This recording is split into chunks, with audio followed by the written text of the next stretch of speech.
অহা 30 নৱেম্বৰ তাৰিখে আমাৰ পূজা আৰম্ভ হ'ব। প্ৰথম পূজা মা বিসৰ্জন হ'ব, প্ৰতিমা আগৰ মাৰ বিসৰ্জন হোৱাৰ পিছত আমি সন্ধিয়া প্ৰতিমা লৈ আহিম প্ৰায় 5টামান বজাত।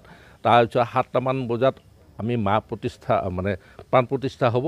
তাৰ পৰা পূজা আৰম্ভ হ'ব গোটেই ৰাতি প্ৰায় 10টা-11টামান বজাত ছাগলী বলি হাঁহ পাৰ বলি হ'ব।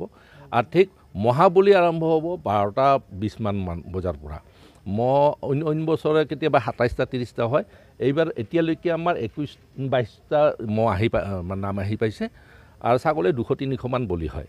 আৰু লগতে এই পূজাখনত মানে সিপিনে অলপ গেডাৰিংটো যাতে কম হয় তাৰ কাৰণে তাৰ লগত মানে সুবিধাৰ্থে আমি এখন সাংস্কৃতিক সন্ধিয়াৰ আয়োজন কৰিছোঁ, যাতে মানুহখিনি ভক্ত ৰাইজখিনি যাতে তাতে অলপ সময় আমোদ কৰিব পাৰে। ধন্যবাদ জ্ঞাপন কৰিছোঁ।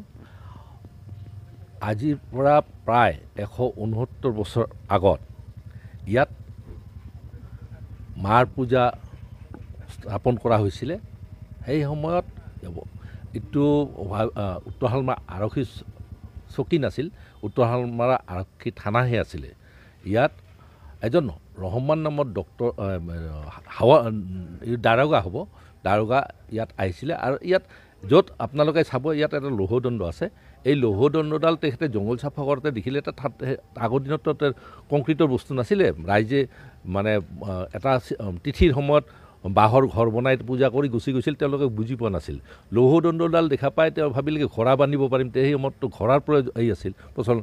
এই লৌহদণ্ডডাল উঠাই নি তেওঁ কোৱাটাৰৰ আগত লৈ গ'ল।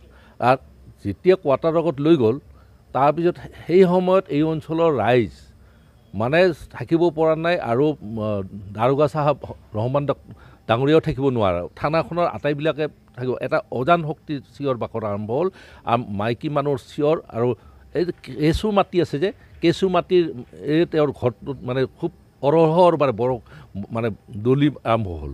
ৰাতিপুৱা চাই যে কেঁচু মাটিবিলাক নোহোৱা হৈ যায়। ৰাতি দেখা পায় ফায়াৰিং কৰিলে কান্দে। তেনে এটা পৰিৱেশৰ পিছত ইয়াত বহুত তান্ত্ৰিক আহিল, কোনেও নোৱাৰিল। কিন্তু আমাৰ গাঁৱৰে সোণাৰাম মালি নামৰ এজন তন্ত্ৰ সাধকে আহি পুনৰ সেই লৌডাল আনি পুনৰ আগৰ ঠাইত স্থাপন কৰি ইয়াত শিৱ বাবাক বহায় আৰু কাষতে মা দক্ষিণা কালীৰ প্ৰতিষ্ঠা কৰে। আৰু সেই তাৰে পৰাই আনুষ্ঠানিকভাৱে ব্ৰিটিছ চৰকাৰৰ দিনৰ পৰাই চৰকাৰীভাৱে এইটো পূজা ষ্টাৰ্ট হয় পুলিচ আৰু পাব্লিকৰ মাজত। সেই সময়ত ব্ৰিটিছ চৰকাৰে আমাক এই পূজাত সোণা হিচাপত আমি 5 টকাকৈ বছৰি পূজা কৰাৰ কাৰণে দিছিলে। আৰু সেই পৰম্পৰাগতভাৱে চলি আজিলৈকে চলি আছে।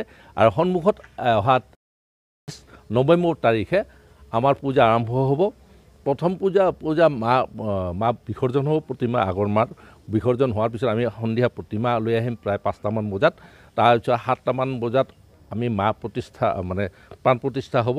তাৰ পৰা পূজা আৰম্ভ হ'ব গোটেই ৰাতি প্ৰায় 10টা-11টামান বজাত ছাগলী বলি হাঁহ পাৰ বলি হ'ব। আৰু ঠিক মহাবলি আৰম্ভ হ'ব 12টা-20মান বজাৰ পৰা। অন্য বছৰে কেতিয়াবা 27টা 30টা হয়। এইবাৰ এতিয়ালৈকে আমাৰ 21-22টা নাম আহি পাইছে আৰু ছাগলী 200-300মান বলি হয়।